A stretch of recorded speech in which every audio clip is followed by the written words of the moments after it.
पिछले लेक्चर में अपन ने एक प्रश्न की सहायता से समेकित चिट्ठा बनाना समझा था, जिसमें वर्ष के प्रारंभ में सहायक कंपनी की बहियों में हानि दिखाई हुई थी। इसके अतिरिक्त अन्य ज़्यादा समायोजन नहीं थे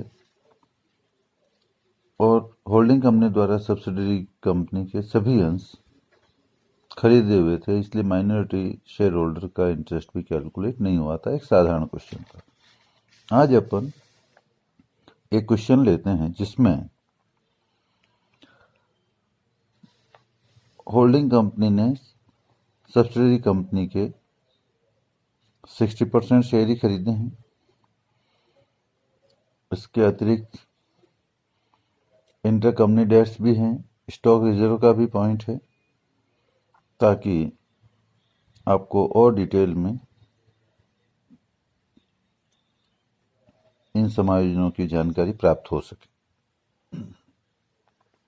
आपकी स्क्रीन पर सवाल है, पोद्दार लिमिटेड ने बंसाली लिमिटेड के 10 रुपये अंकित मूल्य वाले 12,000 समतांश 1,70,000 रुपये की लागत पर 1 अक्टूबर 2018 को खरीदे और 31 मार्च को दोनों कंपनियों का चिट्ठा आपको दिया हुआ है। तो मिड-ईयर परचेज ही है। अंश खरीदने के पहले 6 माह हैं और अंश खरीदने की तिथि से लेखा वर्ष समाप्त होने तक भी 6 महीने की अवधि होती है। अब अंश पूंजी के संबंध में जानकारी पढ़ते हैं। Equity share of ₹10 each holding company के 10 लाख रुपए की पूंजी है और 2 लाख की बंसाली की है, सब्सिडरी कंपनी की। जनरल रिजर्व 1/4/18 का 4,20,000 होल्डिंग कंपनी का है, 1 लाख सब्सिडरी कंपनी का है। प्रॉफिट एंड लॉस अकाउंट 1/4/18 का होल्डिंग कंपनी का 90,000 है, सब्सिडरी कंपनी का 40,000 है और चालू वर्ष का जो कमाया गया लाभ है वो होल्डिंग कंपनी का 1,70,000 है और 45,000 रुपये सब्सिडरी कंपनी का है और क्रेडिटर्स और बीपी की जानकारी भी दी हुई है। एसेट साइड में गुडविल भी है, जिसकी गणना करना अपने लिए और आसान हो जाएगा। बाकी land and building, plant and machinery, stock, debtors, investments और बिल्स रिसीवेबल, बैंक और कैश, ये सभी दिए हुए हैं। तो इन्वेस्टमेंट में भी खास बात यह है कि शुरुआत में लिखा है कि 12,000 शेयर 1,70,000 में खरीदे, जबकि इन्वेस्टमेंट की वैल्यू होल्डिंग कंपनी की बुक्स में 2 लाख दी हुई है। मतलब 30,000 रुपये के अन्य विनियोग हैं जो कि कंसोलिडेटेड बैलेंस शीट में दिखाए जाएंगे। आगे अपन लेते हैं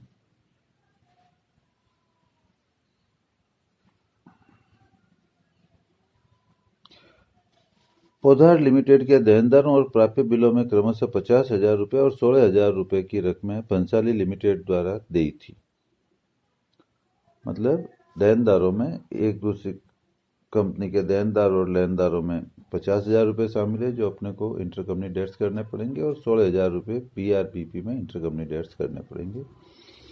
बंसाली लिमिटेड के स्टॉक में पोद्दार लिमिटेड से खरीदा हुआ 20,000 रुपये का माल सम्मिलित है, जिसमें बाद वाली कंपनी द्वारा लागत पर 25% की दर से लाभ वसूल किया गया है। तो इसका मतलब है कि लागत मूल्य पर 25% है, तो हमारे को चूंकि विक्रय मूल्य दिया हुआ है, क्योंकि 20,000 रुपये का माल खरीदा, लागत नहीं दी, इसका मतलब सेलिंग प्राइस है, तो सेलिंग प्राइस पे 20% हो जाता है। तो 20,000 का 20% 4,000 रुपये स्टॉक रिजर्व बनाना पड़ेगा अपने को। 31 मार्च 2019 को एक समेकित चिट्ठा तैयार कीजिए। कार्य प्रणाली विस्तृत रूप से आपको दिखानी है। तो सबसे पहला काम होगा अपने को एलोकेशन स्टेटमेंट या allocation of undistributed profits of subsidiary company, जिसका नाम है बंसाली लिमिटेड, वो बनाना पड़ेगा। आपकी स्क्रीन पर है। तो सबसे पहला काम प्री एक्विजिशन और पोस्ट एक्विजिशन का बंटवारा करना है। तो टेबल आपकी स्क्रीन पर है, परफॉर्म आपको बताया हुआ है, समझा चुके हैं कई बार। तो प्री एक्विजिशन प्रॉफिट्स में सबसे पहले जनरल रिजर्व का, सब्सिडरी कंपनी का ओपनिंग जनरल रिजर्व आ जाएगा 1,00,000। P&L भी ओपनिंग आ जाएगा 1/4/18 का 40,000। और करंट ईयर का प्रॉफिट 45,000 है, जिसका आधा आ जाएगा 22,500 प्री में, और पोस्ट एक्विजिशन में भी 22,500। ये तो पहले और दूसरे कॉलम आपके तैयार हो गए। अब आप अच्छी तरह से जानते हैं कि 2 लाख की कैपिटल है, 10 रुपए वाली, तो 20,000 शेयर हो गए, और 12,000 होल्डिंग कंपनी ने खरीदे हैं, तो 20,000 में से 12,000 खरीदे तो हो गए 60%। 12,000 बटा 20,000 इंटू 100, तो 60% लाभों में हिस्सा होगा होल्डिंग कंपनी का, और 40% होगा माइनॉरिटी का। तो तीसरा कॉलम अपन तैयार करते हैं। तो 1,00,000 का 40% 40,000, 40,000 का 40% P&L का 16,000, 22,500 का 40% 9,000, और 22,500 पोस्ट एक्विजिशन प्रॉफिट का भी 40% 9,000। ये माइनॉरिटी शेयर होल्डर्स का इंटरेस्ट आ गया, टोटल 74,000। तो इसके बाद होल्डिंग कंपनी के जो शेयर हैं प्रॉफिट्स में, उसमें रेवेन्यू रिजर्व कुछ है ही नहीं, क्योंकि अंश खरीदने के बाद की अवधि के कोई रिजर्व नहीं है। तो 2 ही कॉलम बनाएंगे, कैपिटल प्रॉफिट और रेवेन्यू प्रॉफिट। तो प्री एक्विजिशन के सारे प्रॉफिट, प्री एक्विजिशन के सारे ही प्रॉफिट जो तीनों ही हैं वो कैपिटल प्रॉफिट होंगे। तो 1,00,000 का 60% 60,000, 40,000 का 60% 24,000, और 22,500 का 60% 13,500। ये जोड़ आ गई 97,500। और इसी तरह से पोस्ट एक्विजिशन का जो प्रॉफिट है वो रेवेन्यू प्रॉफिट में चला जाएगा, वो हो जाएगा 13,500। तो इस प्रकार से ये एनालिसिस टेबल, जिसको एलोकेशन टेबल बोलते हैं, ये अपनी पूरी हो गई। इसके बाद अगला काम हमारा बचता है कैलकुलेशन ऑफ गुडविल। तो जैसा कि आपको बताया जा चुका है कि गुडविल निकालने के लिए सबसे पहले अपन कॉस्ट ऑफ शेयर्स लिखते हैं। तो जो अपन ने शेयर्स खरीदे उसकी कॉस्ट आपको क्वेश्चन में पहली लाइन में दे लिखी है 1,70,000, वो अपन लिख देंगे। उसमें से घटाया जाता है less dividend out of pre acquisition profits, वो ऐसा कुछ है ही नहीं है, तो कुछ नहीं घटेगा। उसके बाद जो कॉस्ट ऑफ शेयर है वही करेक्ट कॉस्ट ऑफ शेयर है, इसलिए उसको लिखने की जरूरत नहीं है। उसके बाद paid up value of shares घटाते हैं। तो paid up value of shares यहाँ हो जाएगी 1,20,000, 2,00,000 का 60%, ये घटा ली, तो कॉस्ट ऑफ कंट्रोल आ गई आपकी 50,000। अब इसमें 2 तरह की परिस्थिति है जो यहाँ किया हुआ है, आप उसी तरह से कर लें, या इस कॉस्ट ऑफ कंट्रोल में से कैपिटल प्रॉफिट जो है 97,500 घटा दें, तो यहाँ कैपिटल रिजर्व आ जाएगा 47,500, माइनस में नहीं। और उसके बाद दोनों कंपनी फाइनल गुडविल निकालने के लिए पोदार लिमिटेड और बंसाली लिमिटेड दोनों की गुडविल 3,00,000 और 70,000 दोनों ही जोड़ लें, और उसमें से ये 47,500 370 में से घटा लेंगे, 3,22,500 फाइनल गुडविल आ जाएगी। और या ये कॉस्ट ऑफ कंट्रोल आगे ले जाएं, और जैसा इसमें किया हुआ है कैलकुलेशन ऑफ फाइनल गुडविल, तो कॉस्ट ऑफ कंट्रोल लिख दी, गुडविल ऑफ पोदार लिमिटेड लिख दी, गुडविल ऑफ बंसल लिमिटेड लिख दी, जोड़ कर ली, फिर लेस कैपिटल प्रॉफिट जो एलोकेशन टेबल में कॉलम नंबर 3 में दिख रहा है आपको, वो घटा लिया। तो दोनों ही परिस्थिति में फाइनल गुडविल का फिगर वही आएगा। आप चाहे जैसा इसका प्रेजेंटेशन कर सकते हैं। इसके बाद आपको एक कैलकुलेशन और करना है, वो है calculation of final balance of profit and loss account.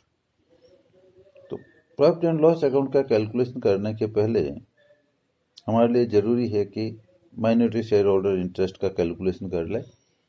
तो लिखिए, आपके PDF में भेजा हुआ है, स्क्रीन पे नहीं है वो। तो calculation of minority share holders interest.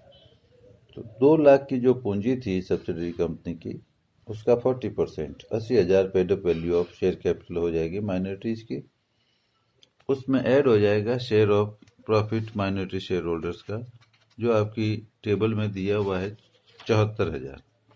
तो इन दोनों को जोड़ लेंगे तो माइनॉरिटी शेयर होल्डर्स का इंटरेस्ट आ जाएगा 1,54,000। इसी तरह से अगला वर्किंग नोट बना लो आप, कैलकुलेशन ऑफ स्टॉक रिजर्व, जो मैंने आपको अभी अभी बताया कि टोटल 20,000 का माल एक कंपनी ने दूसरी कंपनी को बेचा है और लागत मूल्य पर 25% लाभ कमाया है। चूंकि आपको ये विक्रय मूल्य दिया हुआ है, लागत मूल्य का 25% होता है, तो उस दशा में वो विक्रय मूल्य का 20% हो जाएगा। कैसे कि माना कि लागत मूल्य है 100 रुपये, उसमें जोड़िए प्रॉफिट 25, तो सेलिंग प्राइस या विक्रय मूल्य आ गया 125। तो 25 से वो 125 का कितना परसेंट है, 25/125 इंटू 100, तो बराबर 20% आ जाता है। ये चीज़ आप कॉस्ट अकाउंटिंग में फर्स्ट ईयर में बहुत अच्छे से समझ चुके हैं, फिर भी मैंने बता दिया। तो ये 20,000 इंटू 20/100 कर दो, 4,000 रुपये स्टॉक रिजर्व। ये गणना करने के बाद अब फाइनल एक वर्किंग नोट और बनाना है आपको, calculation of final balance of profit and loss account. इस वर्किंग नोट में होल्डिंग कंपनी का प्रॉफिट एंड लॉस अकाउंट का ओपनिंग बैलेंस लिखा जाएगा जो 90,000 है। फिर होल्डिंग कंपनी का करंट ईयर का प्रॉफिट लिखा जाएगा जो 1,70,000 है। उसके बाद उसमें ऐड किया जाएगा share of revenue profit in Bansali limited, जो एलोकेशन टेबल में लास्ट कॉलम में आया था 13,500। इन तीनों को अपन जोड़ेंगे तो अमाउंट आ जाएगा 2,73,500। उसमें से घटा लेंगे लेस अनरियलाइज्ड प्रॉफिट, जिसको स्टॉक रिजर्व कहते हैं, 4,000, जो अपन ने अभी अभी कैलकुलेट किया। तो फाइनल फिगर आ गया 2,69,500, 269,500। ये वर्किंग नोट का काम आपके सारा पूरा हो गया। अब आपको कंसोलिडेटेड बैलेंस शीट बनानी है। ये पूरा सॉल्यूशन आपके पीडीएफ में भेजा हुआ है, तो अब बैलेंस शीट आप बनाइए। सबसे पहले शेयर होल्डर्स फंड इक्विटी और लायबिलिटी साइड में लिखिए। उसमें ए आ जाएगा शेयर कैपिटल, जिसमें इक्विटी शेयर ऑफ ₹10 ईच, और किसके शेयर कैपिटल आएगी, केवल होल्डिंग कंपनी की, अर्थात 10 लाख रुपए। इसी तरह से बी लिखिए रिजर्व एंड सरप्लस, जिसमें बैलेंस शीट में दिया हुआ है होल्डिंग कंपनी का ही जनरल रिजर्व इसमें आता है, वह 4,20,000। और दूसरा सरप्लस आ जाएगा जो अपन ने फाइनल P&L का कैलकुलेशन किया है 2,69,500, वो यहाँ लिखते हैं। और सी पार्ट में आएगा माइनॉरिटी शेयर होल्डर्स का इंटरेस्ट, जो आपने कैलकुलेट किया है 1,54,000। ये तीनों ही ए बी सी के नाम से ये शेयर होल्डर्स फंड है। उसके बाद दूसरा आइटम आता है बैलेंस शीट में नॉन करंट लायबिलिटीज, जो आपके बैलेंस शीट में दी हुई नहीं है, तो डैश कर दो। उसके बाद तीसरा आइटम आएगा करंट लायबिलिटीज। तो करंट लायबिलिटीज में आपको क्वेश्चन में दिया हुआ है सन्ड्री क्रेडिटर्स पोद्दार लिमिटेड के हैं 2,40,000 और बंसाली लिमिटेड के हैं 92,000, दोनों की जोड़ कर लो इनर कॉलम में 3,32,000 हो जाएंगे। लेस इंटर कंपनी डेट्स हो जाएंगे 50,000, तो 2,82,000 आउटर कॉलम में चले जाएंगे। और अंत में एक और करंट लायबिलिटी है, वो है बिल्स पेएबल। तो पोद्दार लिमिटेड के हैं 80,000, बंसाली लिमिटेड के हैं 60,000, दोनों की जोड़ हो गई 1,40,000, और लेस कर लीजिए 16,000 इंटर कंपनी डेट्स, तो 1,24,000 आउटर कॉलम में आ जाएंगे और ग्रांड टोटल हो जाएगी 22,49,500। इसके बाद एसेट साइड लीजिए, मतलब सेकंड पार्ट बैलेंस शीट का, जिसमें वेरी फर्स्ट आएगा नॉन करंट एसेट्स। उसमें पहला आइटम है फिक्स एसेट्स। फिक्स एसेट्स के अंतर्गत नंबर 1 है टेंजिबल एसेट्स, दृश्य संपत्ति। वो आपको दो तरह की दी हुई है क्वेश्चन में। एक है लैंड एंड बिल्डिंग, लिख के पोद्दार लिमिटेड की 3 लाख और बंसाली लिमिटेड की लिख दीजिए 1 लाख, टोटल हो जाएगी, नहीं, पोद्दार लिमिटेड की 4 लाख और बंसाली लिमिटेड की 1 लाख, टोटल हो जाएगी 5 लाख। उसके बाद प्लांट एंड मशीनरी लिख दीजिए, पोद्दार लिमिटेड की 5 लाख और बंसाली लिमिटेड की 1 लाख, टोटल हो जाएगी 6 लाख। देन फिक्स एसेट्स का सेकंड पार्ट आएगा इनटेंजिबल एसेट्स, जो आपने कैलकुलेट की है गुडविल के रूप में, वो नीचे लिख दीजिए गुडविल। और ये फिगर आपने वर्किंग नोट में निकाला है, स्क्रीन पे भी है 3,22,500, ये लिख दीजिए। इसके बाद दूसरा आइटम आता है एसेट साइड का non current investment. Non current investment नाम से आपको कुछ नहीं दिया हुआ है, क्योंकि ये जो इन्वेस्टमेंट था आपका होल्डिंग का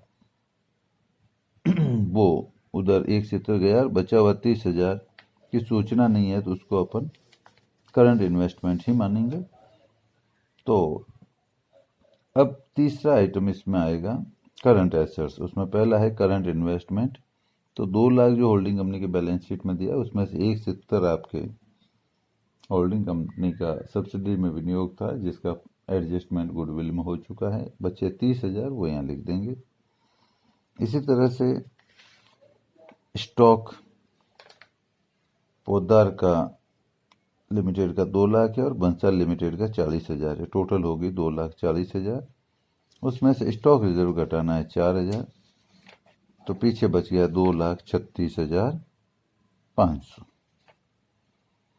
इसके बाद अगला आइटम है डेटर्स।